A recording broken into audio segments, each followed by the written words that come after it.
fondasi awal dari perselisihan ini. Kan waktu Anies mengucapkan perubahan, itu SBY menyambut itu sebagai sikap etis. Jadi sebetulnya memang diperlukan pemimpin yang harus secara frontal menjadi antitesis dari Pak Jokowi.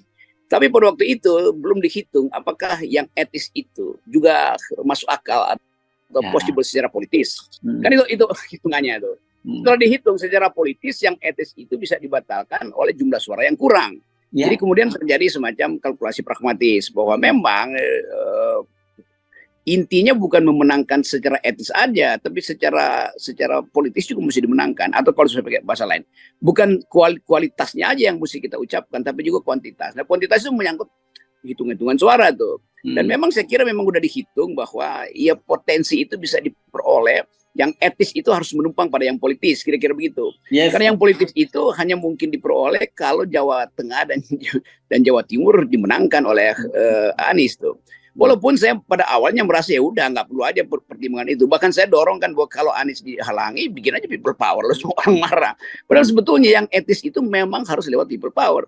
Tetapi tentu itu nggak mungkin karena Nasdem tentu pragmatis, PKS juga pragmatis, bahkan juga Demokrat nggak mau ambil opsi itu kan. Walaupun kita hitung sebetulnya kalau mau perubahan ya jangan bawa orang yang masih ada di dalam gerbong kekuasaan kan, dasarnya begitu. Tapi udah kita mau lihat bagaimana sebetulnya Demokrat itu membaca keadaan ini. Saya melihat bahwa SBY memang tersinggung atau sebetulnya tergores secara etis tuh. Tetapi semua orang juga menganggap ya goresan etis itu kan sebetulnya pragmatis saja sifatnya tuh. Nah kita ingin supaya tetap diperlukan satu upaya untuk mendorong perubahan ini baik secara etis maupun secara politis. Nah menggabungkan itu yang susah tuh. Sementara SBY menganggap tidak etis kalau dia disingkirkan, sementara pihak Nasdem menganggap demi yang politis, yang etis itu ditunda dulu tuh, nanti diatur ulang tuh kira-kira tuh. Tapi udah terjadi itu, jembatan udah dibakar, sekarang tinggal cari cara supaya ada perahu yang menyeberangkan Demokrat kembali ke pertarungan gagasan yang dasarnya adalah etis tuh.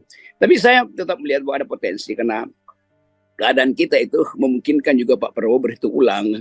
Begitu NU hilang di dalam genggaman Prabowo pasti bikin kalkulasi lagi itu. Demikian juga apa namanya nih PDIP yang merasa bahwa itu berarti Anies akan mengambil bagian yang signifikan di Jawa Timur tuh.